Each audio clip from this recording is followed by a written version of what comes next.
I wore all the masks, tough guy, important guy, life of the party guy, pay for all the drinks guy, but really arrogant guy, which is just insecurity on steroids. Arrogant guy, which is just insecurity on steroids.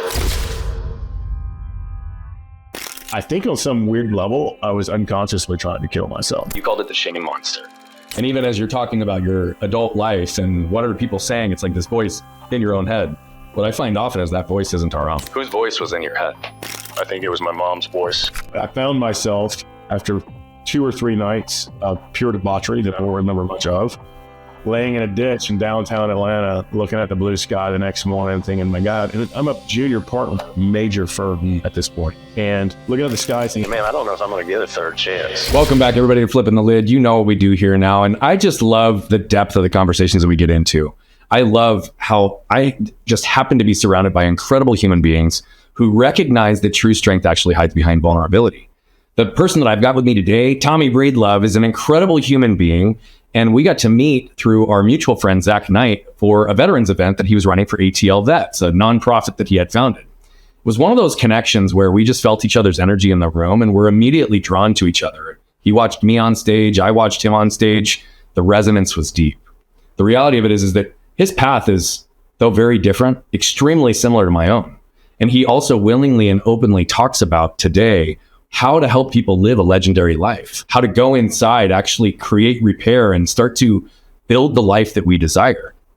After years of being disconnected, after years of not knowing which way to go, but chasing money, chasing success, chasing stability in all the areas that didn't matter, he normalized himself and brought him back just like me. So, Tommy, I'm excited to be with you today, buddy. brother, I am so fired up to be here. We extended our trip in Phoenix here for a day just to hang out with you, man. So. I'm super excited. We just had amazing poke bowls right before this. It was awesome. I've been like totally loving our conversation.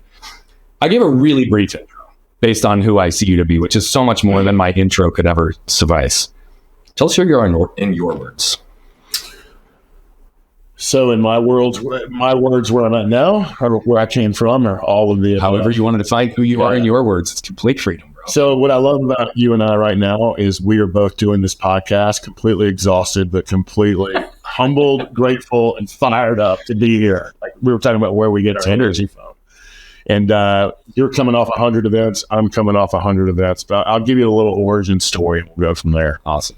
Origin story is grew up Southside Atlanta, humble beginnings, in and around a lot of violence, but I was hoping to be one of the first people to go to college, the first person to go to college in my family.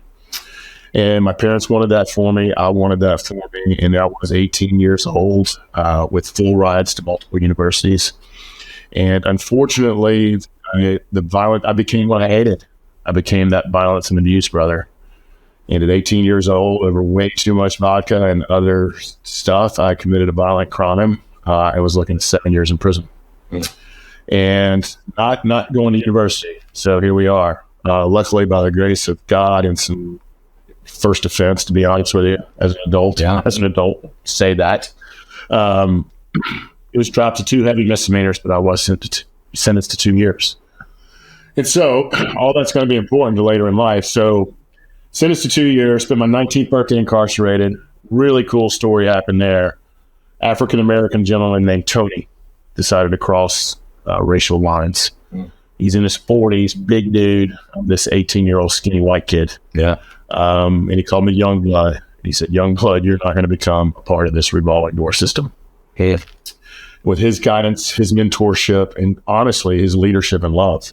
And I didn't really have many positive male figures in my life. And so here we are at 19 years old, this African-American gentleman just mentors me and says, you're not going to become part of the system. And with his help and guidance, when I got out, I left a lot of the people from my past behind, went to work for a nuclear waste container factory during the day, $6 an hour, running machine, community college at night.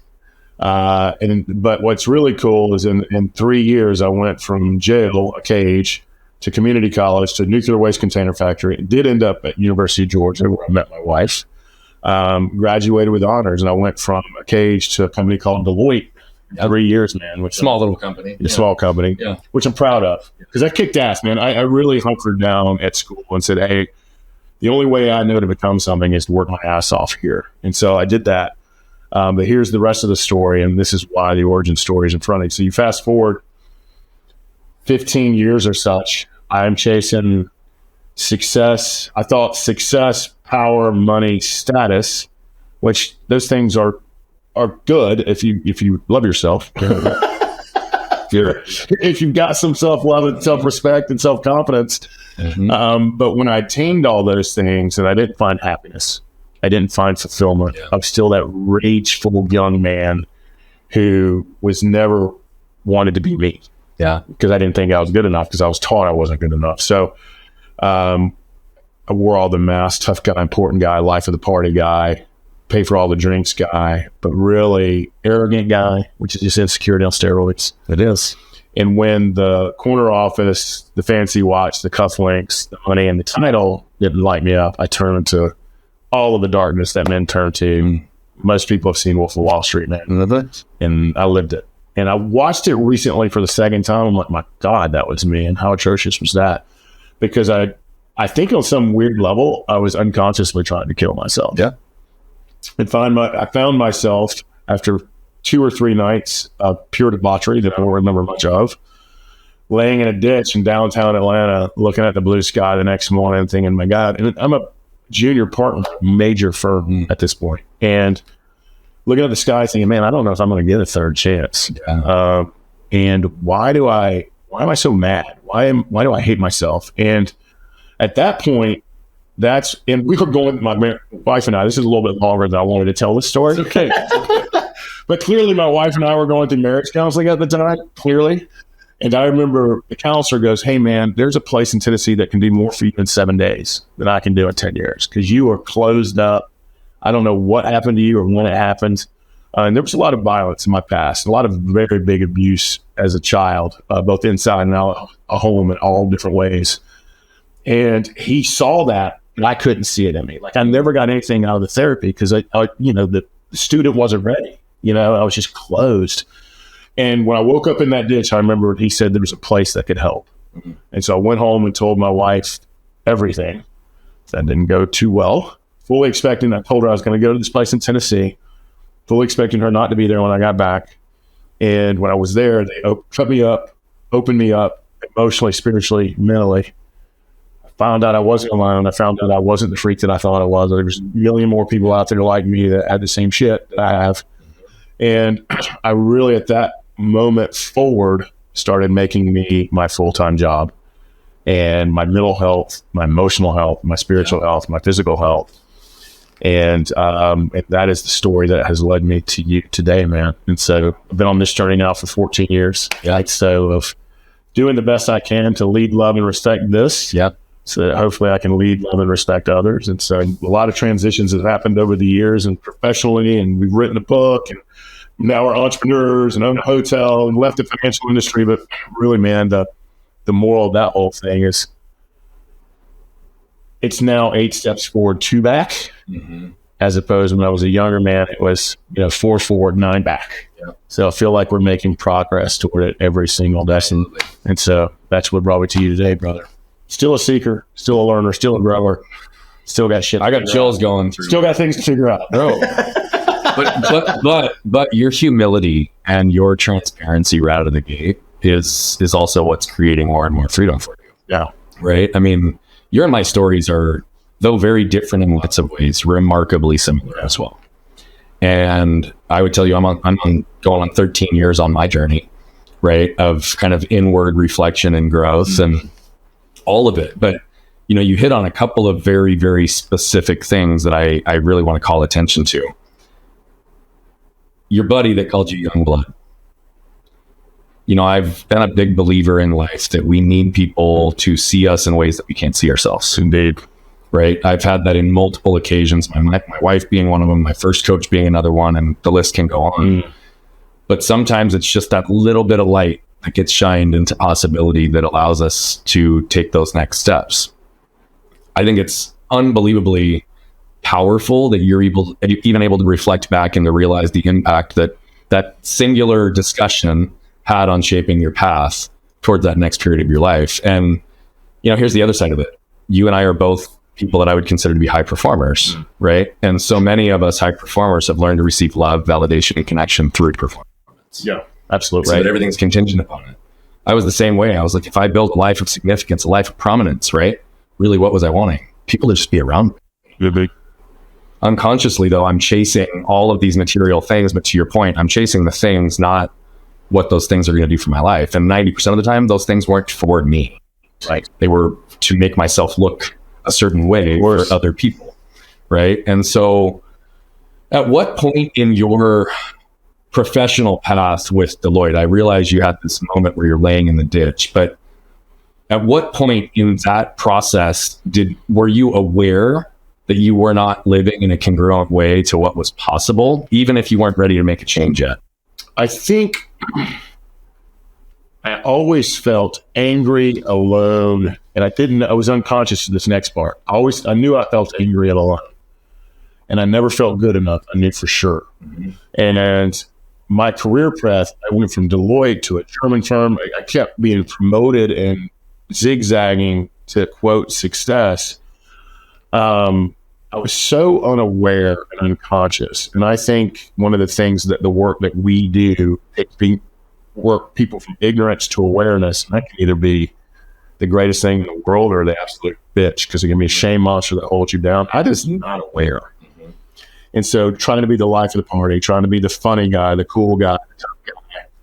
I'm trying to get back to the question. So the question was, at what point were you aware that you weren't congruent, even if you weren't ready to change it? I think when I hit the second rock bottom, I was on this spiral, though, of darkness. So on the outside, you would look and say, hey, this guy's got it all going on, man. He's got the pretty girl on his arm. He's shooting up through these big firms, blah, blah, blah. And then there was the side that I presented to the world, the actor. And then there was the real Tommy in the background. Not the same guy behind closed doors that ever was out in public, for sure. Right. With my marriage, right. Who I was hanging out with, my friends. And, we were talking about this at lunch, pain finds pain. And I was finding the people in pain. And we were doing a lot of painful things together. So I think I always wanted hope. I think I always wanted to be the man I knew I could be. I don't think I knew how. And I think I was getting validation in my self-esteem through a bunch of tangible bullshit that wasn't really real. And I think it was my second rock bottom. I hope I don't go through a third. Let's knock on wood. I think it was at that moment that I'm like, shit, man, you are not incongruent. You are not you, and you need to go find out who you are. Yeah. Here's the weird thing. I went through this period of going back through my entire life, and I don't talk about this much, but here's a really strange thing. When I went through my journey, my transformation journey, which I'm still on, I went back and I learned this from a 12-step program. I went back and, quote, made amends, took an inventory and made amends. And 90% of the people I went to apologize to that I met personally, I saw myself so much worse than they did. I was telling myself this crazy, negative, hateful story that I'm a piece of garbage. And they just saw a guy that always took up for the underdog, that was always fun. And 90% of them didn't remember what I was apologizing to for in the beginning with. So I found that really powerful. So I was telling myself this horrible story in myself of that I was a terrible person, when all the people I went to apologize to said, no, man, you were pretty good. So I told you at lunch as well that I experienced something similar, right? I mean, the second step in our Ways to Wealth methodology, but I believed that it was so important in life, is this concept of ownership, which is amends, right? Mm-hmm. Because to me, a part of ownership is creating repair. Yes. And the majority of people that I went and communicated to that I was, now aware that I was angry, some I wasn't aware of, and I'm committing myself on this path. Most of them were like, what? Yeah. You're angry? I saw it completely differently than the world saw it. And I know that what was happening in my home was way more extreme than anything outside. I also have picked up on the fact that you've said it a few times, and I want to just call attention to it. You're still on your journey, right? Like, this is the other thing that I had to really learn. And I'm in the exact same place now.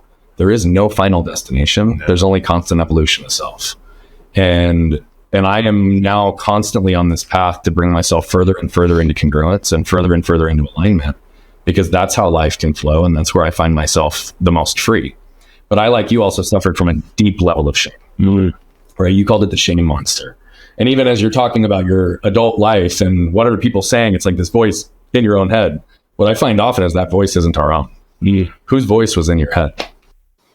I think it was, and God rest her soul, I think it was my mom's voice, Okay. my dad's voice, and some of the boys in the neighborhood. And I've named that voice, by the way. I've named him Ike. Ike. Yeah. Actually, Heather, my wife, named him Ike. Apparently, he was a bully in her childhood. Oh. And so I was looking for a name, this alter ego of mine, the shame monster, that I'm not good enough, so you're a piece of garbage, all that. Yeah. And we named him Ike because there was a childhood bully. There was too many childhood bullies of mine. You have to name him 25 different things. As someone who was mercilessly bullied as a child. But, we named him Ike, and I believe that voice, it still feels real. It feels like it's me. But it feels so strong. Now over these 14 years, I can see it as I can almost disconnect myself from it when I'm in a good state, when I'm rested, not alone, not fearful, not isolating, and definitely not numbing, which I'm known to do in 1,000 different ways. But when I'm doing the work, doing the hard muscles every day, heart muscles, mind muscles, soul muscles every day, I can see that and stop it pretty quick or fire it. Like when I first started this journey, I would fire Ike on a daily basis and rehire Tommy. So yeah. I like the visual and literal reminder, though, for yourself to just shift between those roles. I've often said in many ways I find myself really dense, so I've got to have those visual reminders. I mean, this tattoo on my left arm, which is the only ink that'll ever be on my left arm, saved my marriage. Yeah. Because I could look down and it was the separation from my Ike. In many ways, where it was like, whoa, what am I reacting to? It has nothing to do with what's right in front of me. It's everything to do with the shit in my past that I've not dealt with. It helps you practice the pause. When you look down, you're practicing the pause, man. Which is so important, because that's the whole point. Is like, to separate from a moment, we've got to pause and take a breath, right? Yeah. And it's all about separating between that reactionary moment so we can respond. The shame monster for you is something that's extremely, I'm going to say not just for you, for everyone. Shame, I believe, is the ultimate wolf in sheep's clothing. I agree. Presents itself as about 50 other emotions. Doesn't often get acknowledged. Anger is often not a primary emotion, but a secondary emotion, and shame is often the root, right? So shame is an interesting pathway. There's two talks to shame. I'm not worthy and I'm not good enough. When you shut that down, you show up in the arena, you're ready to go to battle. It's, who the fuck do you think you are? Yeah. See, I'd be lying if I said I didn't live moments here, but it was moments. But it was over here. Everything major I ever did in my life, I felt the need to apologize for. I felt worse about myself. I felt the need to pull the throttle back in my life. When you talk about shame, yes, we see the ripple effect and the byproduct of it, but how specifically did it show up in your world? And when did you start to be able to identify it for what it was? Started when I went to the place in Tennessee is when I had identified it. They taught me, and I think Brene Brown just does a world-class job. She's phenomenal. Doing shame versus guilt. Those two talk tracks came from Brene that I learned from. Yeah. And I think, shame, I am bad. Guilt, I've done something about it. And I realized that the awareness came from,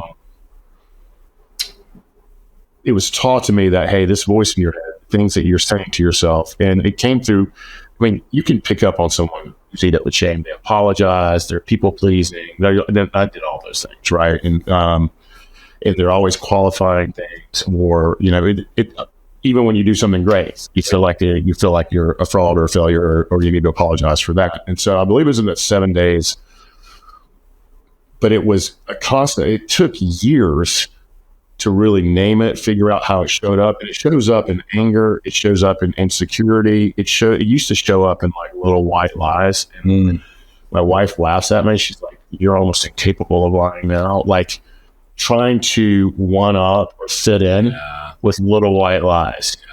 And just try to be a part of the tribe, try to be accepted. And, my whole thing is, I think I have all the love languages, but affirmation is the biggest one. I want to be told that I'm great. I want to be told that I'm good. The most beautiful thing is since life's bad. And by the way, you're the fucking best speaker. I hope I can say F-bomb on the show. Of course. I've already said it a few times. Yeah. So it showed up to me in a whole billion different ways. It also showed up with just constantly needed to be the center of attention. And how exhausting is that? And being something that I wasn't. Because all of that has played well, though, in this new life of, running masterminds and retreats and speaking. All of those gifts that were pretty fake back in the day, I played pretty well going forward. But for me, it just services in so many different ways. And I know when I feel isolated, I feel alone, I feel insecure, that the shame monster is coming, and he's coming to burn Rome down. Yeah.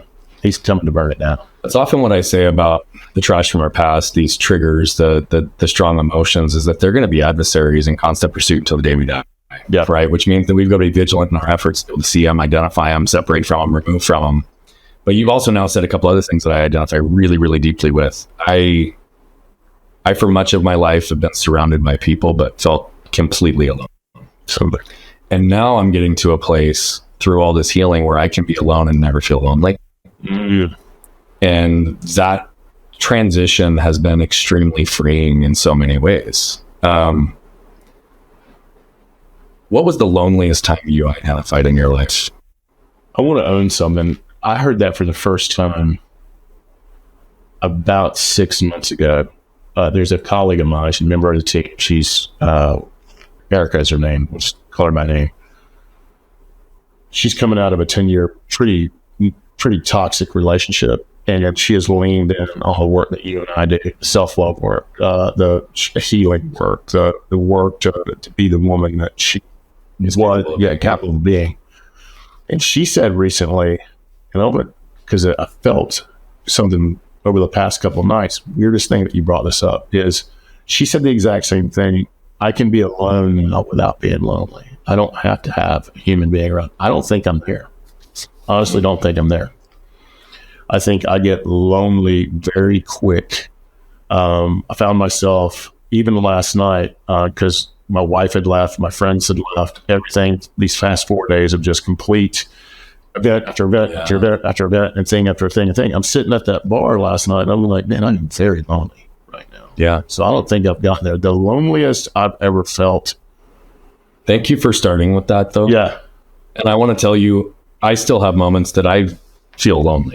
Yeah. So I'm not sitting here like I have it completely figured out. Right. I would say that it's like everything, process. It's progress. And the fact that I can even identify being alone ever and not being lonely, I view as progress. Right. Awesome. But I want to honor you for starting there before answering the question and saying like, oh shit, no, I think I still struggle with that big time. Like that's what this show is all about, is normalizing just the truth. Right. Yeah. And that's okay. And when she said that, I was like, holy shit, that's powerful. Yeah. I think I told her the way I remember it, that when I see that, I don't remember exactly what I said, but I think I said, man, in such a short amount of time, what I love about her is she comes from a loving, abundant, you can be anything home. Yeah. I did not. My wife came from that. Wow. And I think their journey can be a little quicker to self-healing because they have that love inside them. They've got a lot more deep trauma. Yeah. And I'm not comparing. No, not at all. No. But it's really cool to watch their development and how secure in who they are. And it was really cool. But last night, I mean, even after 4 days of being completely surrounded by just genius and abundance and people doing cool shit and making real differences in the world, there I am last night alone. I think the loneliest I've ever...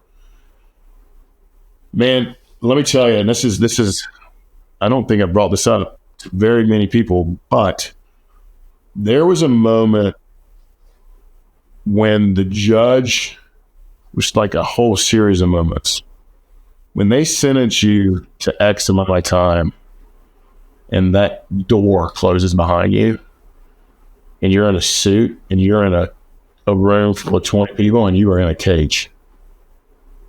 And there's nothing you can do about it. Your freedom is gone. Yeah. Your dignity on some level is gone. Yeah. And then the next moment, I'm in a suit and I'm literally handcuffed to a guy that's committed some horrific crimes, like the worst of the worst crimes. And just thinking, man, how did you get here? And why did you get here? And the loneliness of that ride to the actual institution, from the courthouses have those holding places in there, and then they ship you off to wherever you're going. And I just remember, and then the intake of that, and what they do, and how you do all that, and then walking in, and now you're in the pod, and the doors are closing, and the cells are there, and it's you and other people who've made some mistakes. So yeah, that was a lonely damn feeling, man. That's a crazy lonely feeling. Other than loneliness, when the cell door clanked in the place that you were going to be for 2 years. Yeah. Thank God it only ended up being about a quarter of that. Thank God. Oh, really? Yeah, so 6 months? Through good time. Beautiful. Working. Okay, so you're sentenced to 2 years. You served 6 months. Approximately. Maybe a little more than that. Roughly, but either way, right? God. Could have been worse. Oh, yeah, it could have gone the whole time. Yeah. But the second the door closed, other than loneliness, what are the other emotions that hit? And how did that feel in your body, man? Sadness. I slept on the floor because it was so overcrowded. Mm. I probably did not believe this, but I was trying to appear as a wolf out in public because I was, I was getting the bully became the bully. Really, is what happened. The person who was bullied became the bully. I'm still struggling with this, but there was a sadness. There was a complete and utter fear. Yeah, utter fear. What were you afraid of? I was the youngest, skinniest. I was like a doe, and looking at wolves, and there were some real wolves in there. Mm-hmm. And I had committed what they consider a violent crime. There was 3 levels of this institution. There was the red suits, that's rape and murder. And then there's the orange suits, which is pretty serious stuff. Okay, and I was in the orange. So there were some people that had done some pretty big things and bad things in there. And then there's the white suits. That's the different. But yeah, it was a complete fear of, am I going to live through this? Can I live through this? How do I live through this? And so I think the sadness, the aloneness, the fear, and the just, my God, are we going to be able to, within 24 hours, I knew I was going to do everything in my power not to go back. Yeah. Everything in my power. You talk about how immediately you recognize you're behind the cell door and the freedom is gone. Yeah. How close did that feel to being trapped in your own cell later in life as you're putting on this facade of who you really are? Very much similar. The aloneness was still there. The sadness was still there. What was interesting when I was a young man, and that's been 30 years ago now, so I'm going from a long memory ever. So I just turned 50, so it's actually 32 years ago now. That's crazy. Yeah, so I remember being on a stage or in a room or winning a deal or at a restaurant, and that sadness, that aloneness, that underlying anger, and I was eat up in judgment. And I was always judging other people. It was internally, and only externally you wouldn't hear it so much, or teasing. But what I was really doing is judging myself because I never felt good enough. Really crazy. There was something I've done recently. Well, when I say recently, within the past 6 years, that felt the closest thing to jail ever. And it was the most freedom I ever, in reality, it was the most free I'd ever been. I did this 11-day vision quest, and where they take you through this death ceremony, for lack of a better word, and then you go out and do your quest, which is no tent, no food, out in the middle of the mountains for 4 days without humans. So you're alone, you don't have a tent, you have no food, and you are fasting and finding your vision for 4 days, and then you come back and hopefully you find some sort of vision and a rebirth of clarity. Yeah. And it's based on indigenous principles. It's really cool. Yeah. But that first 24 hours, and it's the most, I could walk anywhere in those mountains. There was nothing holding me back. That's the most alone, scared, and felt like the jail cell that I'd ever had. Isn't that crazy? Yeah. But I had complete freedom. Literal freedom. Literal freedom. There's not a human. I can't see another human. I won't see a human for 4 days. Yeah. And so it was just fascinating to look that in the mirror. And maybe it's that whole thing we just talked about. Maybe it was being alone and you were lonely. Yeah. Really cool side note. It's complete digression and completely meaningless. When you're out there for 4 days and you don't really have a tent, they did allow, because the weather turned so summer, they did allow us to bring a tarp to keep it, because you could get hypothermia. So they allowed us to have a tarp. So I built the tarp out there. But what was crazy, like the first couple of days, is like there's like you're not supposed to be there and everything else is. Or you're supposed to be there with your tribe to protect you from everything else. Right. What's crazy, though, is from the spiders to the snakes to the ants to the squirrels to the deer to all the things that you see, all of that was there. The first 24 hours, you're like wanting them all, and like you're looking and you're hearing everything. By day 4, you're naming the spider Ted. When the squirrel comes by, it's Joe. The snake. You're naming these, like your fear is going away. Your liberty is there. You're out there naked at this point because now you feel like you're part of it. It's just really cool to watch that feeling of aloneness, almost feeling like a prison, to being scared of all the wildlife out there, city boy. And then 4 days in, you're saying goodbye to them as you're walking out to go back to the Vision Quest. I think it's completely relevant. And I'm happy that you shared that. Right? Yeah. You're like, it's totally random. No, it's completely relevant. Because when we start talking about the prisons in life, the majority of people are trapped in their own. Mm-hmm. Right. And the reality of it is, and I say this all the time, I think the second that we protect ourselves, we actually guarantee we're going to disconnect ourselves from the two things we want most. It's to be seen and understood by the world and connected at the deepest level. Yeah. Right. And it can be a networking event where everybody's handing out business cards and they want something from you and not for you. Right. It could be preparing to go home for the holidays, and you know that your aunt and your grandma and your dad are always going to make you feel this way, and you start anticipating, right? Like, totally. But it's also interesting. I mean, on the drive back from lunch, we were talking about this concept of fear and how, I mean, genuinely from a frequency perspective, since we've talked about shame and all these things, you're probably familiar with David Hawkins. Oh yeah, and the frequency scale, right? Shame is at 20. It's the lowest register one on the freaking scale. Courage is at like 400. Self-actualization is like 700. 90% of the world are stuck between 100 and 150, which is anger and fear. Crazy. And so it's fascinating to me how many things we are afraid of that are actually not a threat. And you just described it beautifully as it related to nature. But you can go, I mean, shit, end up in the Grady Memorial Hospital, after falling in Atlanta, and all of a sudden getting stitched up 7 hours later next to 3 gunshot wound victims, and then find out the next day it's probably one of the most dangerous hospitals in the entire country. Yet I wasn't in any way wavered by it, right? Because I've done the work to get clear on who I am, and I recognize real threats. And by the way, I didn't know this till we talked an hour ago, and I lived a mile from it for years, 18 years. Yeah.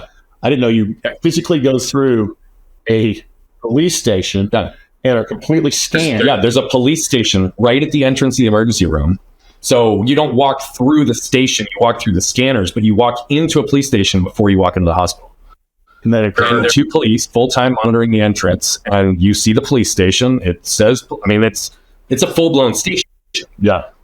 2 people are right there, and they had 3 full-time police officers monitoring the emergency row. Wow. Because 90% of the people there, I mean, I walked in, there was 100 folks, and 90% of them, they knew on a first name basis. Yeah. Right? Because that's where they go for their medical care, their pharmacy, it's the darkest of darkest, most disconnected, most damaged population in society, at least in the United States. Yeah. Those are the people that go there. Yeah. And so, yeah, I mean, for everyone else who was listening, the reason the police station was really relevant to the story is because I smoke weed. I was going to let you tell it. And I talk about it publicly. Like, I don't broadcast it, but when I fell, I was going to go smoke a joint. And I was like, it's illegal in Atlanta. I should probably go put this back in my hotel room. I didn't want to throw it away because I didn't have more I could get. Right. And I knew that whenever I got out of the hotel, out of the hospital, I was going to go enjoy. But it was the smartest thing I did when I got there and realized I'm walking through a police station. Yeah. Right. And so that ended up being great. But to this concept of fear, how much of what you've really been afraid of in your life was an actual threat? Oh, I would say 99.9% of anything I've been afraid of. Failure, what other people thought, not being good enough, taking a leap to I left the financial world after 21 years to go chase an entrepreneurial dream. All the things that I'm afraid of, when I've taken the repelling, I'm horribly afraid of heights. It was the most exhilarating thing I got to the bottom. For me, every time I felt fear and done whatever I was going to do anyway, it's been the most exhilarating thing ever. But I would say 99.9% of what I've been afraid of is never come to fruition. And I would say that's been my reality as well. Yeah. I mean, even in environments where there could be perceived physical danger, almost always it wasn't actually real. Like, it was perceived. Right. And I just find it fascinating. And, I often talk about how our nervous systems are designed to keep us safe. They literally react with the concept of threat, risk, potential harm. 100 years ago, you cut your leg. I had this injury 100 years ago. I could have died. Significant chance. Or had a leg amputated or something, right? From a wound. Today, that's not our reality in most first world countries. And so it's like time to update our operating system. Yep. You do a lot of work in helping people update their operating systems. Yep. That's not the language you use, but you help people step into and live a legendary life. Yeah. Clearly, it's a byproduct of what you've worked on, where you are, and also the life that you're still chasing. Still working. Give me some framing as to, in your process of unpacking, to understand what you never teach, where did the process and journey start? And what were maybe some of the most critical turning points or inflection points for you in your own journey to prepare yourself to be able to help others? Yep, totally. I know exactly where it started. I never planned on leaving. I left Deloitte a long time ago, but I stayed in that world. Okay. Was moving through different firms. But I was at my permanent home, or what I thought was my permanent home, because I was up for senior partner. I was literally up for CEO at one time and burned that down through some bad decisions. Real bad decisions, like insecure, arrogant decisions. But I thought I was at my permanent home. And when I got back from Tennessee, it's called on-site workshops, by the way. I think they do literally divine work there, man. When I got back from there, when I tell you I'm changed everything in my life, I mean everything in my life, because I didn't want to go back to jail and I didn't want to die. Yeah. And so I started the work, what I call rewiring the operating system, my heart muscles, my mind muscles, my soul muscles, and my body muscles. And when I started doing that work, man, first of all, I was very ridiculed by the set of them. Mm. They said, "Oh, we're going to go to Hooters or the strip club or to the bar. If you want to put a candle in your butt and meditate, go hang out with Tommy. But if you want to be with the cool kids," and they were literally publicly ridiculing me. I was a junior partner. Literally, that's the kind of place I found. But I remember off the record, started with the staff. Yeah. They would just come in because they saw the change in my peace. They saw the change in my fulfillment. They saw that I went from one of the most hated people in the firm to one of the most beloved. I was a net giver in service. I was just fully present, listening with them. Mm. And what I was actually doing was giving them the gift of going second. I was telling them, here's what it really looked like behind the scenes. Yeah. And here's what I'm doing now. And here's the changes that I'm making. And I can't tell you how many staff, managers, junior partners started just crying on me, and because we're having real, authentic, vulnerable conversations. But here's the tangible thing, man. I was shooting through the pro. I went, because of that internal work, junior partner, senior partner, international practice leader. I was elected to the board of directors and an owner at 39. This is where they're 60s, because of my work product was so much better because I was just me. Yeah. And I was empowering others. I wasn't trying to control. I wasn't angry. I wasn't being a dick boss. And so that's when my network of entrepreneurs, my network of bankers, lawyers, and private equity people, and corporate people, they said, let's go grab a beer, let's go for a walk, let's grab coffee. And I thought, hey, we're going to do some business together, because I never planned on leaving. And they were like, hey, man, what do you do? Like, what's the magic pill? What's the quick? Because they saw the success I was having tangibly. But what they really saw is, hey, this dude's kind of found himself, which they thought for years was probably bullshit, because it could have been another facade of mine, right? Right. But when they actually saw that I was doing the work, they actually saw that I was giving back, and I was finding some peace and fulfillment, and my marriage went from literally rock bottom to one of somewhat strength. Yeah. And they wanted to know how I did it. And over time, those are the people, along with my inner circle, my wife, who has always loved me, but I couldn't love me still to this damn day. The inner circle that I love and respect to this day, but not the people who are in pain, the people who wanted to see me succeed. With all of these road signs over time, that was the transition. That's the moment I knew we had something special, because people were listening and they were taking action. And I had some influence in that financial, private equity, or venture capital, entrepreneur, corporate world. And they saw this huge change. I was giving them the gift of going second. And through their love is when we wrote the book. Through their love is when we created the retreats and the masterminds and the community and the experiences that we do. And it took a 10-year period to create all that and to have the confidence and courage to do all that. But those were the moments of ahas along the way, just by leaning in, sharing my story, sharing what I had been through, why I was so scared. I remember the first time I don't know how I got hired at Deloitte. I don't know how I passed their damn background check. I don't think they did one. So thank you, Deloitte, for not doing a background check. Fuck. Thank you. But I remember UGA asked me to come back and speak to the entrepreneur program about being an entrepreneur, because we had started two companies. And I don't know what happened to me during that speech, but I told my actual story of going to jail. I hid that from the world. Yeah. And I remember looking up and seeing all these kids, because it was raw, real, and never been said. My wife's eyes were big. The entrepreneur teacher's like, we were talking about starting a business, not your, what the fuck was that? And I remember looking up and wanting to sprint out of the room. But I also remember looking up and my wife was kind of giving me that hell yeah. Yeah. He finally got over that shit. He can finally talk about it. Dude, powerful moment, man. Well, I got chills. Again, the more you talk, the more we talk, the more I see the resonance in my stories on so many levels. I have a question I'm going to ask, but I want to share something with you because you just demonstrated it in your lesson. I always say that there's 4 areas to suffering. So things that are left unsaid, things we lack permission to feel or say, the things we lack the words to articulate or understand, or the things that are left undone. Yeah.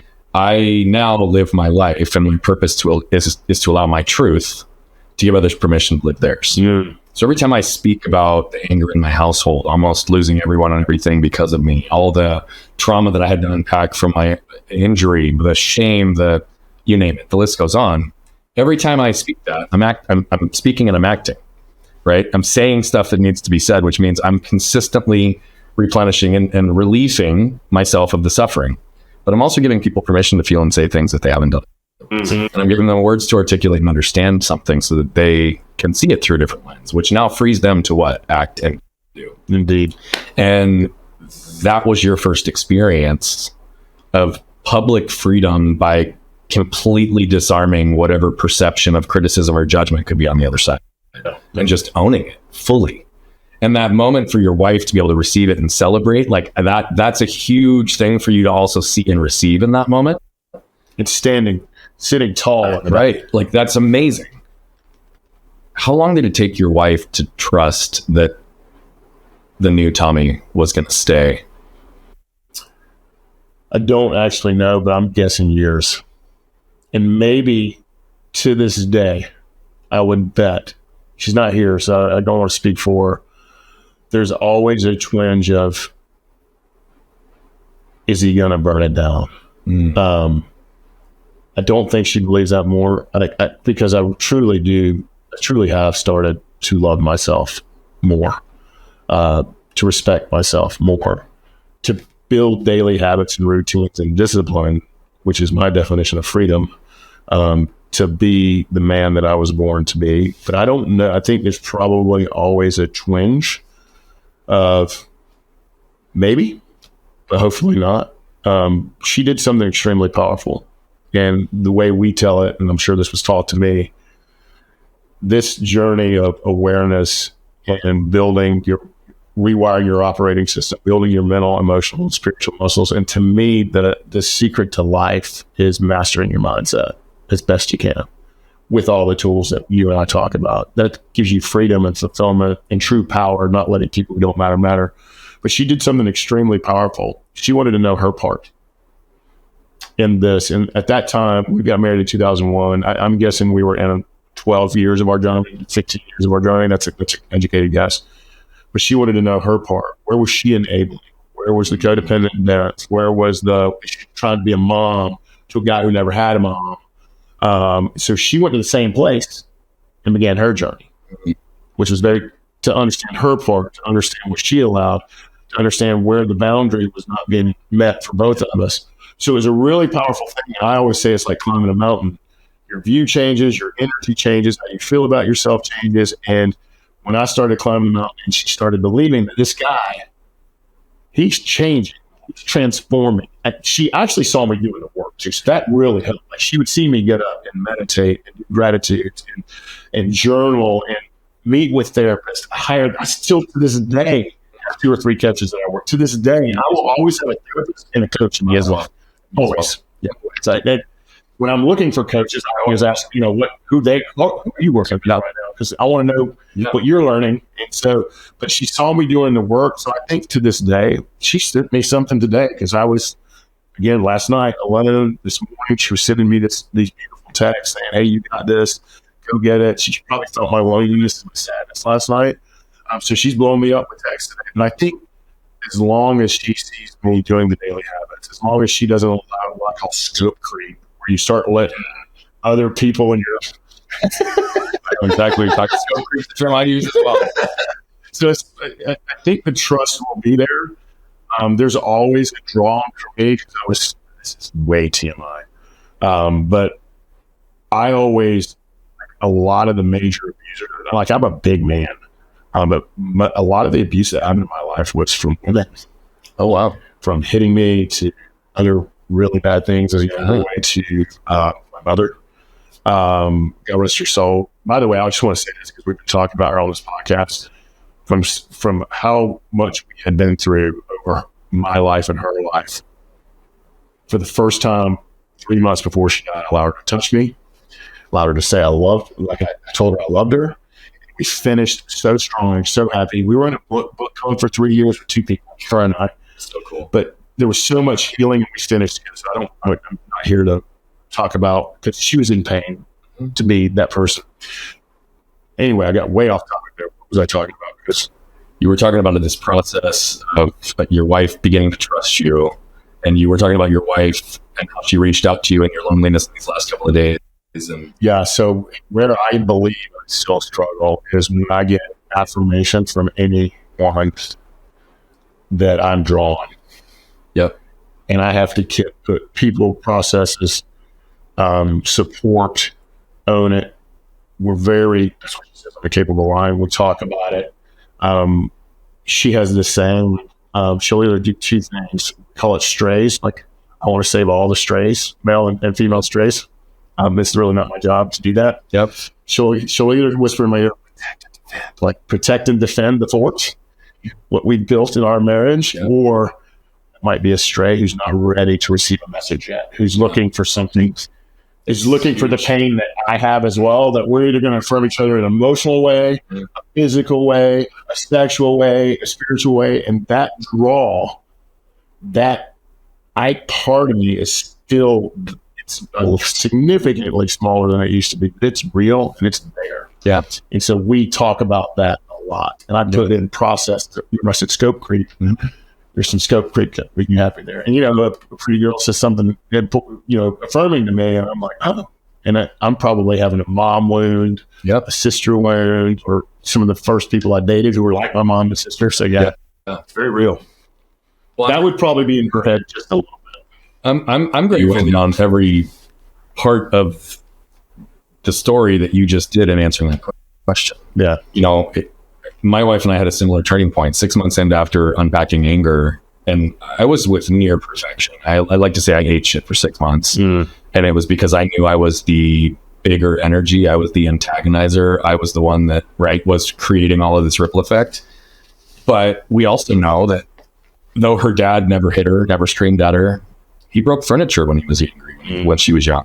Real big male energy, triggering deep wound for her, right? And 6 months in, she paused and said, just that. I think it's time for me to do some work.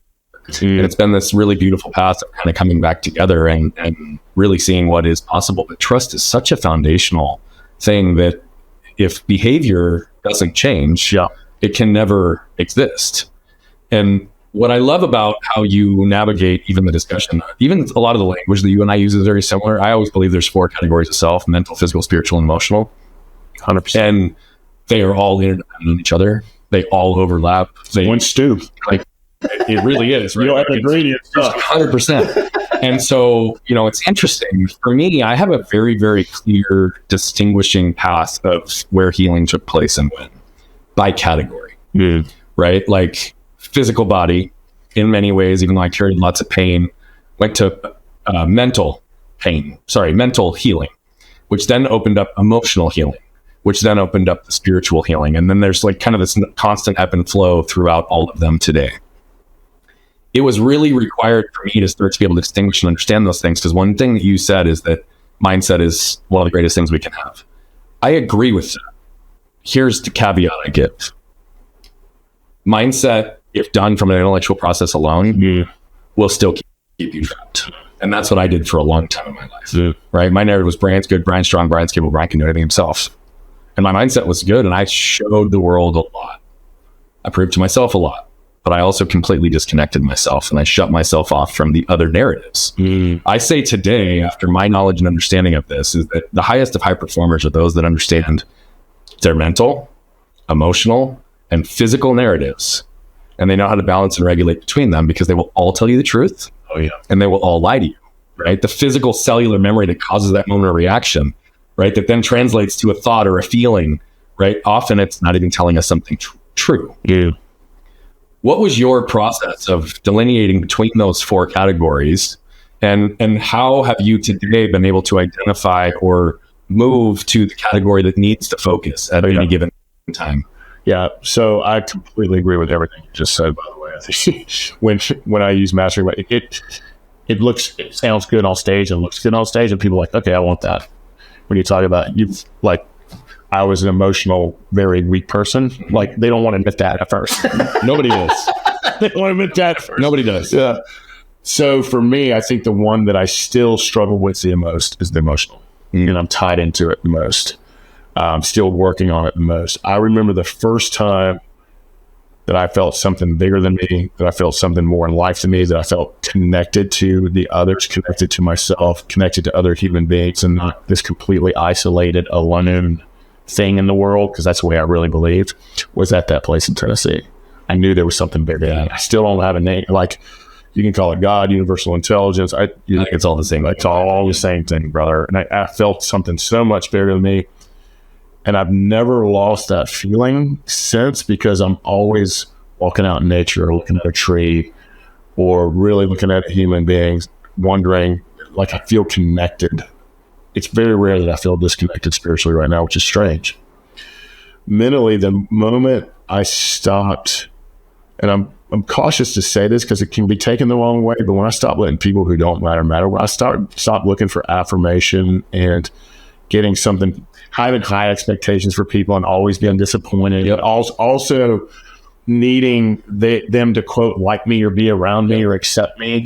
When the moment, and I've had some people that have hurt my feelings pretty big recently, some close people that I've helped big time. And when I saw that I was letting them hurt my feelings, i.e. my mental and emotional, were getting triggered all at once. And I just let it go, breathed into it, was aware of it, saw it, and just over time, just let it go. I knew I was starting to get on the other side of that what I call internal humble power, not the power that I'm seeking from someone else. I think the emotional side is still I've been told I'm pretty intense. What's funny is I get that everywhere I go. And so whenever I'm with intense people, I'm like, they seem fucking cool. Like, this is like totally natural. I hear you. So my emotional, so I'm wondering if that intensity, that drive, and we were talking about our drive and the need to build and the need to make impact and the need to go out and put our purpose out into the world. I still believe that I am in the process emotionally of running. I think I've been running from rage and running to peace my whole life. Yeah. And depending on where, I'm very aware of it, but it can come back and forth. And I think it's the muscle that is still the weakest. And so for me, that's the muscle I concentrate on the most, especially with, I'm talking about Adam Thunderberg, my therapist, and the coaches I work with are indifferent, but usually with him and, some of the workshops that I go to, I can't wait to come to one of y'all's, but y'all, just another term for more than one. For those of you not from the South, that's more than one. Could mean all of us too. I forgot I was in Arizona. Sorry, I received you just normally. So I think that's the muscle that I write about, talk about, that I work on.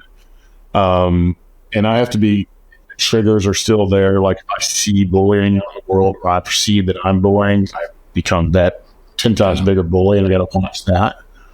But my intensity is also goodness. My intensity is also love. And so for me, I think it's the emotional muscle more than anything. But I remember the aha moments of all of those different categories of work, the self-work, the deep work, the important work, the work that we're never taught. I remember the aha moments of just about all of them. could you give us one that you haven't already talked about today?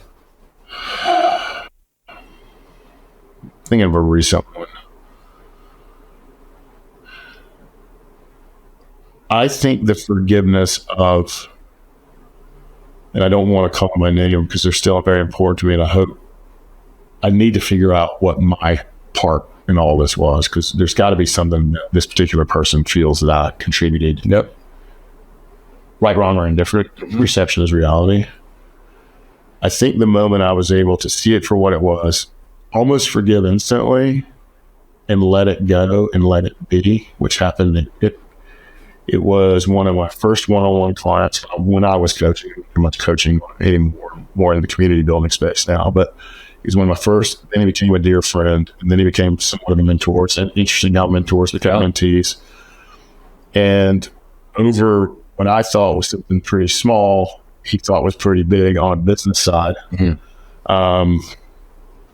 We lost each other, and was no longer involved in Legendary Animal. But the moment I was able to forgive, let it go, and see the goodness in him and not the pain, to me, that's where all the muscles are coming together. And that happened within this last year. That's powerful. Yeah. That's really powerful. Yeah, there's some stuff that I see, by the way, that I'll share with you a little bit later, but I'm really grateful for how transparent you continue to be. Yeah. You're welcome, brother. That's all we got to be. I mean, I think it's the most freeing way to be. I think it supports, what you and I believe. It's, I have to tell you, I was given a really, really good compliment about a month ago. Mm-hmm. And the compliment was that as I had been communicating with someone and ultimately starting to describe who I am and how I help and what I do and all of the above, he said, "Do you know Tommy Breedlove?" I said, "The Live Legendary guy?" He goes, "Yeah." I said, "Yeah, in fact, I met him not long ago." I said, "He's coming to coming to Arizona to film on my podcast." It's like after we'd already scheduled it. And they said, "You remind me of him." Oh, no kidding. And the more we talked, the more this person just kept saying, "Oh my gosh, like you and Tommy, you guys are like on the same vibe. You just talk the same way. You move through the world the same way. You create safe and protected spaces the same way." And so I think I'd shared that with you via text, but I wanted to say it so that everybody could hear it. I view that as quite a compliment. Awesome. And I also don't feel like I identify with or would willingly want to be compared to anyone ever in my life, right? I've had people say things, and I don't say this in any way for the braggadocious element. I want to be really clear. There's nothing to impress here. It's to impress upon a point. Especially when I first started and left my old world to come do this. And I've heard it many times since then. People have said, "Brian's the next Tony Robbins." And what's interesting is it took me a little while to really be able to understand what I was reacting to. Right? Like every time someone would say that, I'd be like, and by the way, I have respect for Tony Robbins and everything that he's built. And I don't give a shit what anybody says or doesn't say. Yes, there's good and bad to everybody and every leader. But he is a trailblazer, and he has done so many things that have set opportunities for people like you and I to even do what we do today. Right? And he's transformed billions and continues to. Yep. So I say that for what it is. Now, like everybody, he's human. And there are things in his past that have been good and bad. So at first I thought I was reacting to like some of those negative elements. Like, I don't want to be compared to that. But really at the end of the day, I've never wanted to be compared to anybody but me. Yeah. And so I've often now shifted by saying, no, I'm not the next Tony Robbins. I'm the next Brian Boger. Yeah. They're like, "The next Brian Boger, you are Brian." Yeah. Yeah, but when I'm known at that level, it's going to be version 78.2 of Yeah. right? And it'll be different. But all that said, it was a compliment for me to be compared to you. And so I'm truly grateful that we've come into each other's lives and that we've been able to have this conversation that we're still going to have. I'm not wrapping us up here. Love that. Thank you for that. And by the way, I can receive that now. Good. Where do you think you're still protecting yourself? Help me with that. Is there an area in your life that you're consciously or unconsciously holding yourself back? You're playing small. You still are afraid of judgment, criticism, and shame. You are seeing where you aren't fully in your power and potential. It's not marriage, 100%. And I didn't think, I'm terrible with time. I'm going to say 6 months ago, that we were going to make it for a lot of different reasons. What I love about Heather, and I'm not saying this because she's my wife, she's been all in since the moment I met her at 19 years. She was 19 years old. I just turned 50. She's a couple years younger than me. She's a couple years younger than me. She's always been all in. Mm-hmm. She's never said no. She's never, there's no way you and I would be talking. I walked away from financial certainty as a board member and owner of a big firm, and she never blinked. We had a time frame that I just totally fucked that up, but we had a time frame. To this day, I feel like I'm hedging. To this day, I feel like it's like I'm always, because the rug was pulled out from under me so many times my first 19 years, even in my first 3 or 4 relationships. I feel to this day, I'll tie it all back to what I'm working on the therapist with, and we're currently in. What I love about group therapy or couples counseling is the client. I love that part of it. Yeah. And I love that I get to do my own work. But I feel like to this day, from hedging to not going all in to kind of protecting the shell, like, oh my God, and projecting my own bullshit on her to this day. I think it's an issue. And I think it all goes back is, do I truly unconditional love myself, respect myself, all parts of me? Yeah. And there's some work or something it's either a blind spot or, I think it's there. And I know it's there. But it ties back to me in where is it that I feel flawed, closed, I'm putting a wall up or a moat, Yep. And candidly, I think she's like, man, we've been through this long enough. You gotta let go, brother. Yeah. And so I feel it's there, but I think it's an internal issue with me. And an opportunity, not just an issue, an opportunity, right? Yep. Another layer, another onion.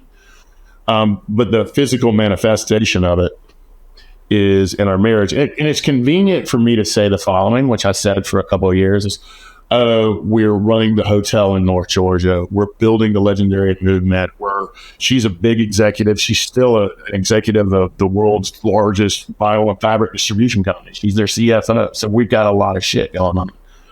And it's really convenient for me to say, well, we lost each other in the businesses. Mm-hmm. And I don't know if that's true. Mm-hmm.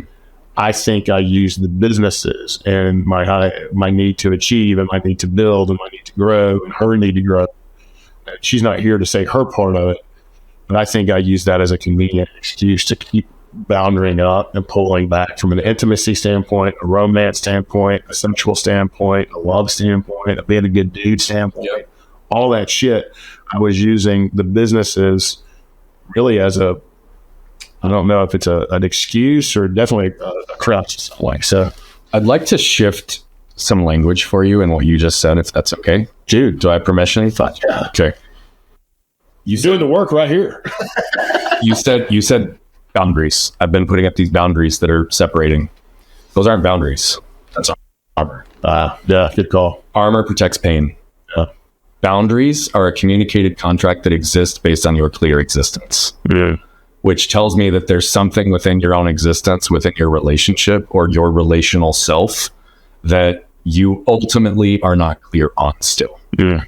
So one question I have that leads to that, and there's a whole lot here, and I said, and because I love you so much, I'm not going to go down a lot of the paths that I'm seeing in my weird self and what I see and read until later. But what I do want to suggest is at least to throw out a question. Where, as it relates to your wife, do you need to forgive yourself? Oh, the first...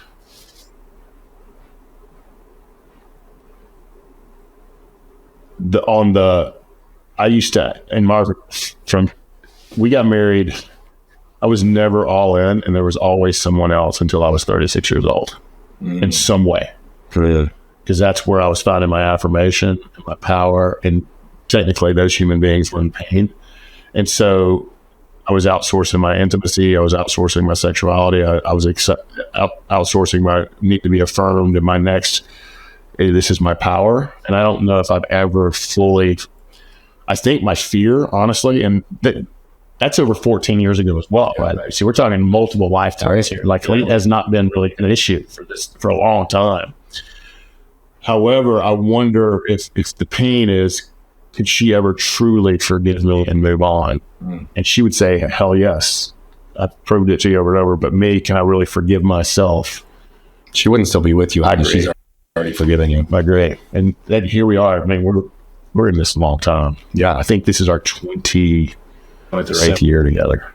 I'm going to say congratulations to that, because regardless of all the shit that you went through to get here, that's no joke. Yeah, the peaks and valleys. It's something that Ashley and I, aspire to, and not just for numbers' sake, but just to live a life with somebody. Yeah.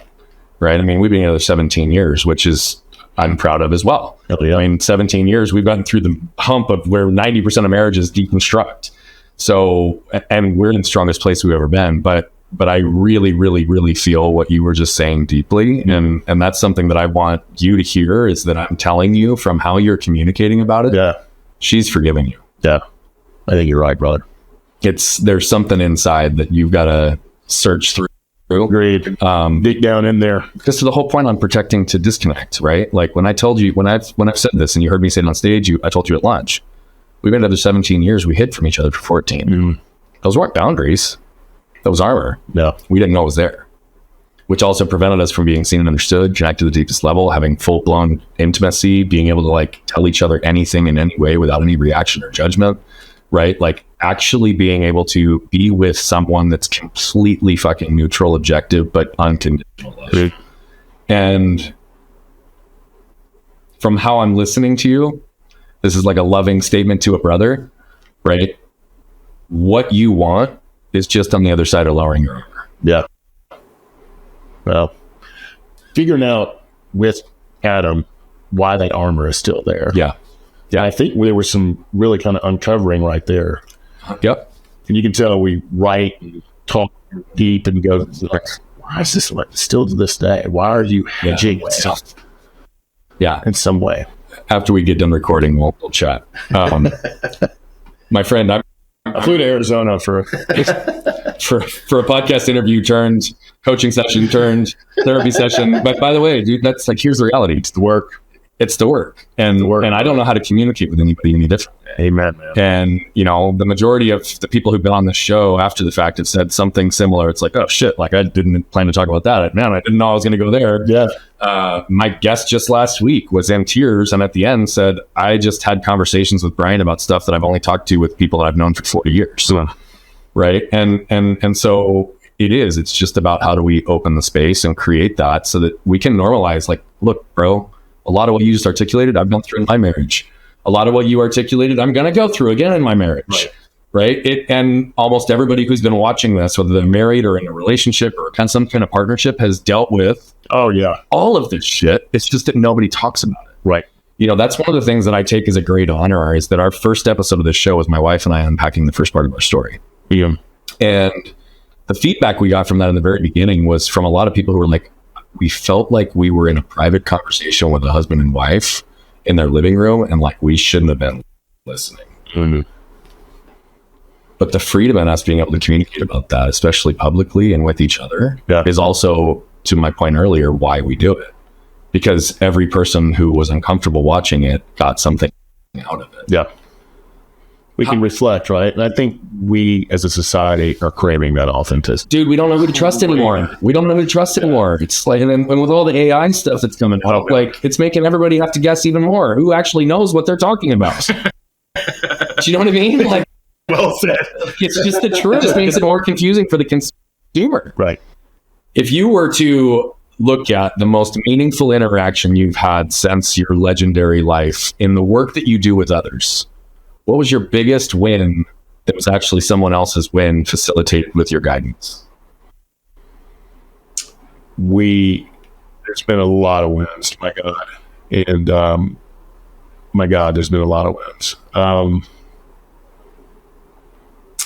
I think when you get the phone call, because we are in the success space, a lot of what we do is business and leadership and scaling, and that's my old world, and then we brought it into this world. Now we just tie in, hey, you don't have to just be elite in business. You can actually work at being elite with yourself, in your life. And you know, by the way, you'll be more elite once you figure all that other shit. 100%. Yeah. 100%. I think I just had my 50th birthday less than a week ago, March 9th. I think it's less than very recent. I mean, you said recently, but happy birthday, bro. Yeah. And there was over an hour of a lot of people speaking into my life and what knowing me from the relationship they have with themselves to forgiveness to selling their company for a lot of money, and then they were still alone, but now they're not alone anymore. And people that honestly I thought were gone, that through life circumstances or business circumstances that were just not in my life anymore. And for them to come back and saying something publicly and taking the time that they did. And there were so many different things, from relationship to my kids and I speak, to now my kids and I are going to ball games, to the leadership stuff, to the impact that it's had on their youth, to anything. It's all of it, brother. And I can't really pinpoint one because I'm coming off of such a big, holy shit, of someone who never thought I could do any of that. And it was a lot of people, and a lot of people that mean a lot to me. A lot of people who have touched me. Did you fully receive it? I keep watching it to fully receive it. Good. I keep watching it. Good.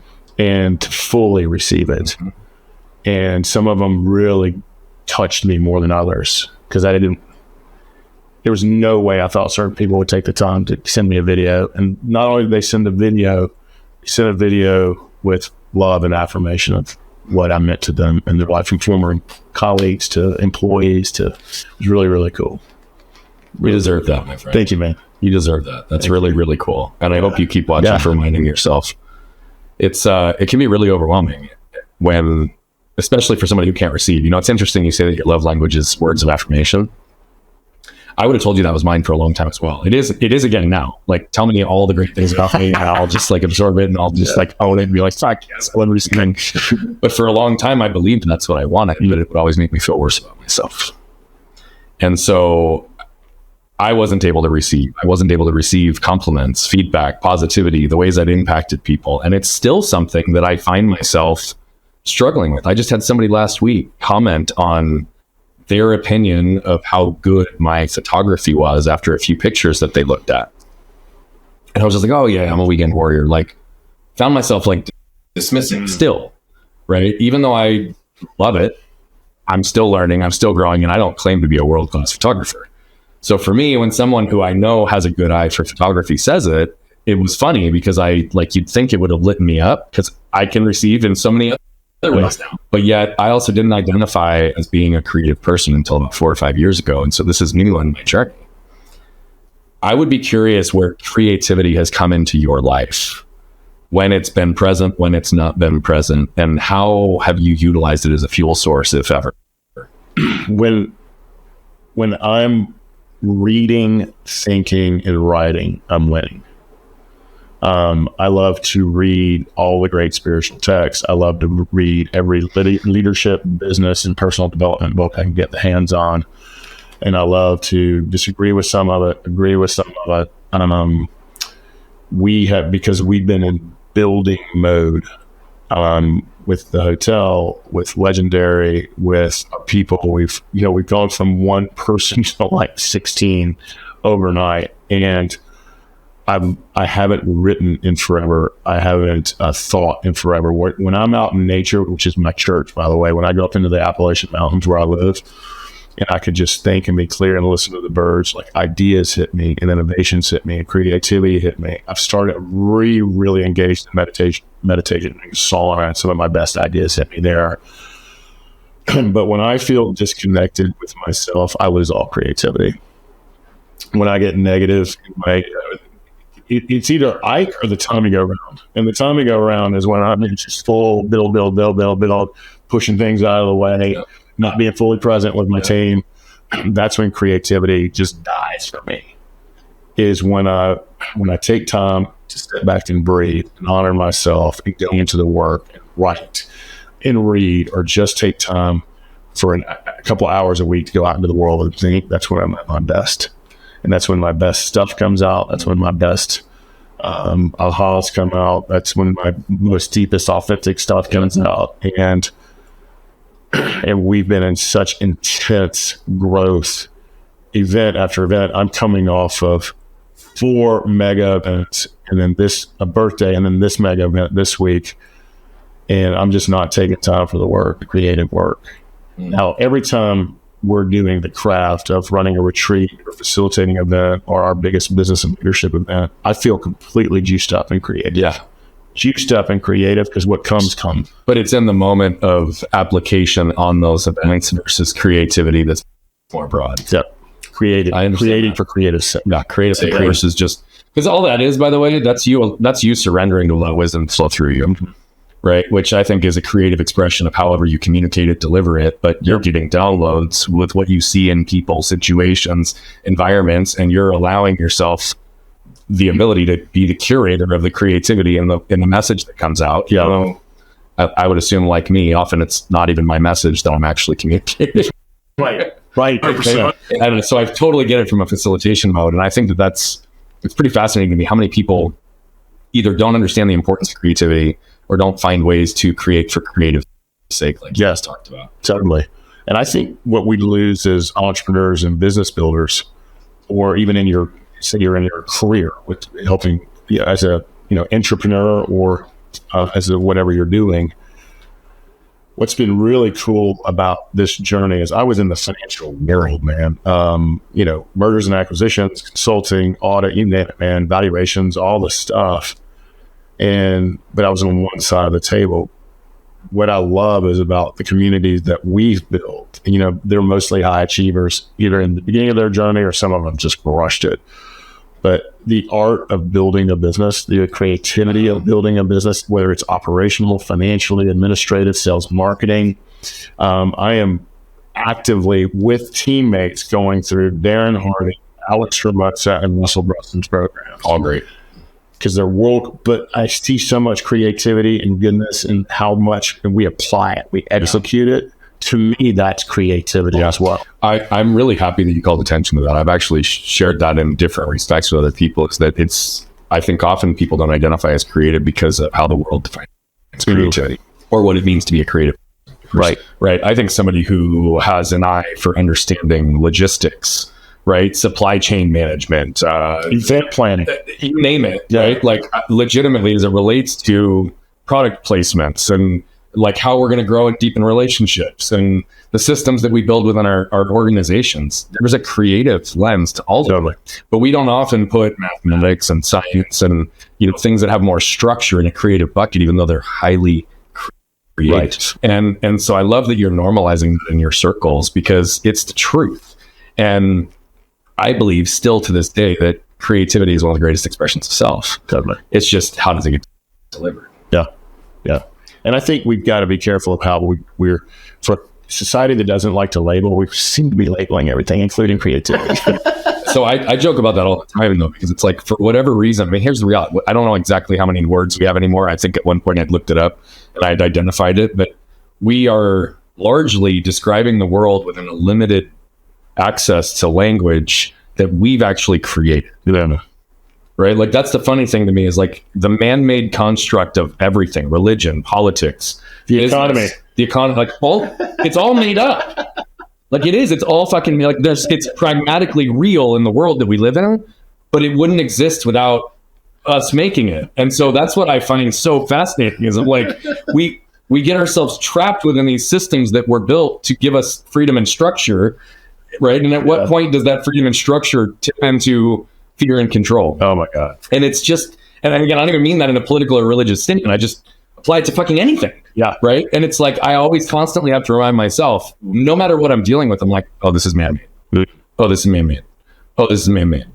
Oh, my ability to describe this is only given whatever access to language I have, which was also fucking man-made.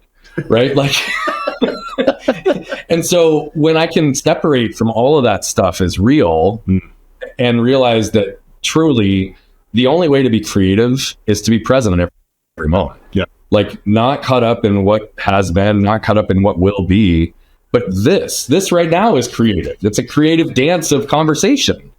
It's just funny to me. And it's so true. And I'm hedging. So if you're wondering if I'm hedging, I'm hedging, bro. Got it. I'm hedging. You just pulled an 8 Mile move there. So you just jumped in and gave me all the ammunition before you even. Yeah, you're welcome. I'll just say it. People made Buddha a god. Buddha never said he was a god. Yep. He said I was a man who's going to die. Yep. And all it meant to be a Buddha is awakened. Yep. And I just read a book on Buddhism, so I'm just going to fucking say it. Say it. But the whole point is being fully present and aware in every moment, and that is the path to enlightenment. If I had to sum the entire what now is a religion that he never intended for it to be a religion, and I'm also mindful of politics and power and all that good stuff, and I don't want to. We literally don't want to send people back because I just don't. I don't typically talk about the result of that because it's so easy to misunderstand. Correct, and but the whole point of what he found, quote, enlightenment was self-awareness and being fully present all the time. Which is where the greatest joy in my life. And the moments that I suffer are the moments when I'm not being present. No. Right? If I'm in bed wondering or stressing about the logistics of the following day, I'm not being present in that moment, right? Like, if I'm sitting here with you and I'm worried about what conversation I have with my kids, I'm not being present. I've said for about a year, and I say this not as frequently as I want to, so it's going to become more a part of our regular language. But it was something that I had to fully sit with and accept within myself. Because for a long time, I always was trying to overcome the narrative of being an arrogant asshole. Mm-hmm. And I've, as a result of that, protected myself in a lot of ways that hasn't really fully allowed me to recognize like my real gifts. And through the lens of presence, this is also where the language came from, because it's the truth. My presence is my present. I am the gift. Love that. And here's the thing, that's true for everybody, right? Like, I can say that about myself and know that that has very real, tangible benefits to it based on who I am and how I move through the world. But that's the truth for everybody. Yeah. Your presence is the present. You are the gift. And it's something that so few people really get to a place of embracing, but that's where real freedom lies. That's where real joy lies. That's where real abundance lies. That's where unconditional love lies. That's all the things that we seek and desire happen in this given moment. But most people are reacting to something that's either in the future or in the past, neither of which they've got anything to do with in this current moment. And it kills me to see how many people's spirits are killed and crushed because they can't live in the moment. Through Legendary and the work that you do, how are you helping people become more present in their lives? So it's a journey. I want to own something here too. I know if I came to one of your events, and I'm going to 100%, so hold me accountable, everyone else. I know I will.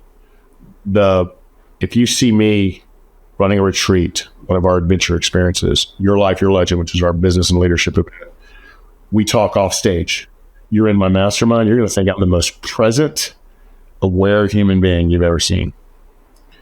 My team, we have words of the year for our primary team members. Yeah. And their first one they picked for me, full presence listening. Because I'm, go, can say next thing, say, have we done this? Have we done that? And they'll say, I've told you this 7 times, which means I'm not listening. And we have a statement in our organization that Tommy's hypocrisy knows no boundaries. So just to fully own it, man. That's great. Just to fully own it. The first thing we do in Legendary, the most powerful thing we do is our 5-day full immersion foundational retreat. And so we take people from ignorance to awareness to transformation to then mastery to then leadership, which is teaching others. And we have these rules of engagement of how we act when we're all together. And one of it's full presence listening. Yeah. Which is something I also have struggled with my entire life. And so what we constantly do is train the muscle through different exercises that we do where you're speaking and I'm listening and I have to repeat back everything you're saying. And it's, again, a muscle. Yeah. I literally, if you look probably daily, you'll see an intention. Thank you, Tommy, for being fully present with your team. And that's me rewiring the operating system. I'm thinking myself, I'm celebrating myself. It hasn't happened yet. I'm giving myself self-love. And me writing it, seeing it over and over, thank you, Tommy, for being fully present with your team. Eventually, it's going to rewire right here. And so that's one of the tools I'm doing for myself right now. But we're always doing, when we go to the foundational retreat, I think when we're grateful, we're present. Mm-hmm. I think when we're in abundance, which is the exact opposite of fear, which is love. I think we're in a place of love and we feel love. We're giving love. We're net giving. We're operating out of service. And I think when we're doing all of that, or I believe when we're all doing that, we're fully present in the moment. Yeah. And seeing the beauty in the mundane too. And so I'm constantly, whether it's affirmations, intentions, gratitudes, meditations, the vision work that I do, all of the stuff, the tools, for me, it probably all ties back to A, being grateful, and B, being present. But it's a work in process. It is. Was a lot. No, it was beautiful. I loved it. What's funny is in the moment of being present right now, one of the cameras looked like it went out, and so I'm completely okay with that. But it took me for a second to realize that, and I had to force myself to get back into the moment. Oh, that's awesome. And so, in the irony of everything we were talking about, like when you're talking about this concept of full body listening, I completely went away for about 4 seconds and was like, what's going on? And then I came full circle back. So in full ownership and transparency, if you felt that energy shift, that's why. But you said a term twice that I'm aware of. Maybe you said it more than that, but I heard it twice. Full body listening. Is that what you said? Full body, or was it full? I think it was full present listening. Full body listening is even better. I don't remember exactly, but it was however your team said it for you. Yeah. Like, we need full presence listening. Yeah. And that was their number one goal for me. Okay. So whichever phraseology it exactly was, what does that mean to you? Like, how do you define that? Hearing them, seeing them, admiring them in that moment. Not looking at them and thinking about the 14 things I've got to do next. Being right here. So I think maybe I do want to suggest that it becomes full body listening as well, because the one thing I didn't hear that I think is important in listening is that you also feel them. Yeah. You know, there's this interesting distinction between sympathy and empathy. My wife used to tell me for years that I was really, really sympathetic, but I was like feeling so much inside. I was like, no, I feel everything. Like, I'm empathetic. I feel it all. I didn't. I was too armored. I couldn't touch. I read recently that the full pure definition of empathy is to be inside someone else. Yeah. And so feeling has to exist there. How much of a role does empathy play in the work that you do with others? Everything. Absolutely everything. And so does, but you got to know when to step back and not be completely in their shoes, or it can overwhelm you. Yeah. You want to be fully present. You want to be boundaried. You want to be with them. You want to hear what they're not saying, see their unknown potential and their blind spot, where they could go, and the armor they're wearing. We have to discern all of that. Yep. Never judge, which is the empathy part of it as well. And then just give them the tools, the armor in a different way to go out and fight the war against whatever enemy that is. It could be a business enemy, whatever. And for me, empathy is everything. And empathy to me is if we had more, I think the world needs to teach empathy, compassion, gratitude. We don't teach it. And truly being able to walk in that shoes. And from an empathy standpoint, it is when you see someone melting down in a grocery store, seeing them for what might be going on in their world. But, authenticity, compassion, empathy, full presence, it's all one stew that we have to be there with each other. And one of the tools, and I wanted to say this, and I want to just get back to it real quickly. And when we're working, and we work hard, we work really hard. And one of our core values is addicted to excellence, is when I don't hear something, where I'm not listening, I'm going to, right in that moment, I was like, I'm not listening to a word you're saying, and I'm going to do it now. It's literally a reset. I love that, though. It's a complete, I'm not hearing a word you're saying. I'm right here, right now. Tell me it again. Yeah. And it's me letting them know that I'm not honoring you. Yep. And now I am. Yeah. I find that rarely in my life am I not listening to someone more frequently than my wife. And I mean that in all the best ways, because there are so many moments where, like, I'll be in the middle of something, or I'll be working on something, or she'll start to talk to me, and then my brain goes somewhere else. And I do that with her all the time. I'm like, babe, I'm so sorry. I don't know what happened, but I stopped listening. I didn't hear anything you just said. Could you please say it again? Oh, yeah. But I think that the counter to that is, again, and this is about presence, right? It's about awareness, ownership, and presence, like all simultaneous. It's those same moments where if my wife looks at me and says something and I feel a reaction or I feel triggered, it's also doing the exact same thing. Because I had such a pattern of this in the past where I would react to something that wasn't even what she said. Right? And so now it's even as simple as pausing and just saying, hey, babe, I just got triggered by what you said, which tells me I didn't hear you correctly. Could you please pause and restate it? And I'll try to hear it through a more neutral lens. And if I'm not capable of that, maybe we can just pause this and revisit it later. Totally. Right? Because, oh, by the way, there's no friction then. There's no damage to repair. It's just full ownership. And might it annoy her in a minute if I'm like, hey, I just stopped listening to you 30 seconds ago? Yeah. And that's not me valuing her time, right? And her energy and her intent. And that's on me. That's shit I'm still working on sometimes. But I love that that's a part of what you're catching now, because that is, to me, the ultimate respect we can show others as well, is being fully present with them at every moment. Totally. I used to look at a couple of my mentors, and I would tell you that I've become this. I've never said this publicly, but I feel like I've become this. Two of my mentors I always used to admire, just unbelievably so, because I felt it and I witnessed them do it with others.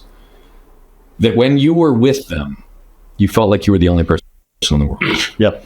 Gift. And I don't know that I ever really had that ability. And I do feel like I do that often now, which is cool 20 years later to be able to look back and be like, oh, yeah, that's been a big part of it, because it's active listening, it's questions, and really presence across the 4 areas that we've already defined: mental, physical, spiritual, emotional. Totally. Right? And when we can be present in every single moment from all those, we see things for what they are.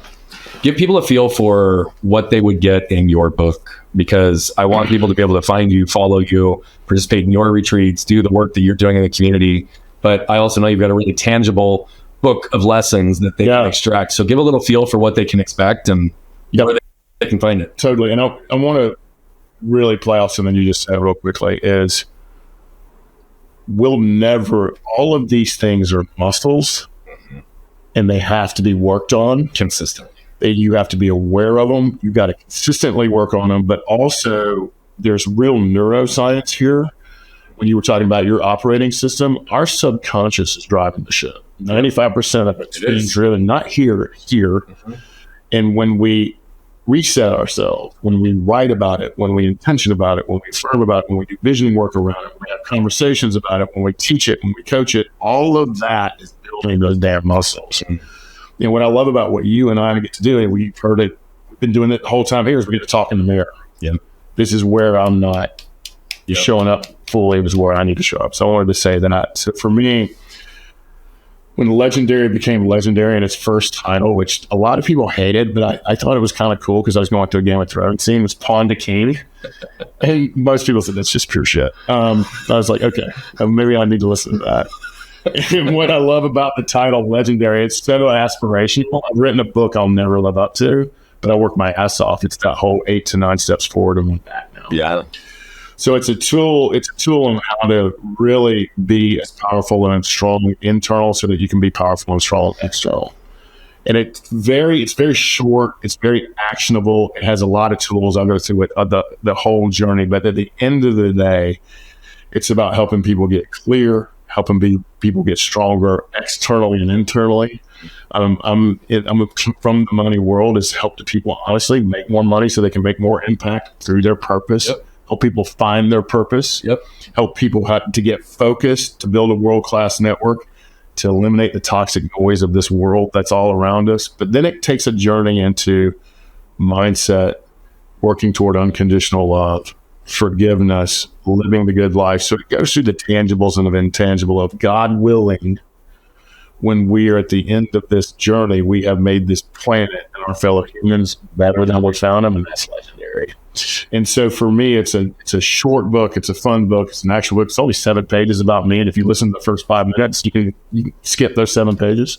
But I also like to tell people too, man, if you're not a reader, I will read it to you on Audible. So if my Southern accent, yes, dude, that's great. By the way, that's like one of my favorites when the author actually narrates their one. Yes. So when it's like busted my bubble recently, I got to tell you this. If you're not a reader, let me read it to you. But I think it's a book that's meant to be worked. And what I love about a great book is I always start with listening if it's available. So and then I'm like about 3 chapters in, I'm like, oh, this is going to be a hell yes. So we talk about what's a hell yes and not in Legendary, but I go back and I start actually doing the work and teaching it not only in our masterminds. Yeah, that's how I learn it, but also within our businesses. And so for me, it's a book that wherever you're a blind spot or an unknown potential or a mass that we need to put down, like wherever it is it financially, is it wherever it is, go work that section, go back and work it. Listen to it through or read it through and go back and work it. And I don't know if this is true or not, because this is not near as important to me as it used to be, but we hit Wall Street in USA Today. And my goal is to go New York Times through organic. And someone told me that doesn't exist anymore, so I don't know if that's true. But it was one of our aspirational goals. I don't know if it's really important to me anymore. I think it's a book that I reread once a year because there's always something in there. And by the way, there's probably 10 or 15% of it I would change now. So, well, maybe the updated and edited version too will go New York Times right out of the gate and see what happens. Yeah, God willing. I mean, dude, that means people are actually reading it and consuming it, which is the whole goal. You know, I've said for years that I am a New York Times bestselling author, and I haven't written a book yet. Yeah. Right. And everybody's like, what do you just want to be on New York Times? No. The New York Times to me is an indication that I might just barely be scratching the surface of enough people for that book to create the impact that I think is possible. Yeah. And so I actually love that, like you even spoke about, you did get USA and Wall Street Journal. Congrats. Those aren't easy feats either. Yeah. But New York Times, I also feel that when you say it, it's like the aspiration wasn't about the vanity metric. Yeah. Right. It was about the impact that's behind it. And I think that that's so much about how I felt and experienced you, your presence and your heart since the second I met you is impact first and people first. And so I really want to honor that in you. And throughout the course of our conversation today, it's been badass. What I'd love is, as we kind of come to the tail end of our discussion here, I'd love for you to look in that camera and I'd love you to tell our audience a closing thought and speak from your heart. First thing that comes to my thought, and we talked about it earlier, one of the most defining moments of my life was when I was in Tennessee at that workshop, trying to figure out who the hell I was and when I was doing all those things. It was the first time in my entire life I never felt alone. Like I wasn't this freak who hated himself, who had all these insecurities and demons and thoughts and desires and idiosyncrasies. I knew that it wasn't just a Tommy journey, it was a human journey. And all of us have it. All of us have it. And so the first thing I want everyone to hear is you're not alone, whatever you're going through, business failure, whatever it is you need, you're not alone. Is all you got to do is lean in and ask for help. And in our world, we call that participating in your own rescue. Another aha moment for me is there's no magic pill. There's no one coming to save us. There's no quick fix, although we try to sell quick fixes all the time. And that was taught to me by a river-rafting guide. And it was just this, like, you literally got to swim to your rescue if you fall in the water. Well, that's the greatest analogy for work is know you're not alone. Ask for help. Look in the mirror and know that is the problem and the solution.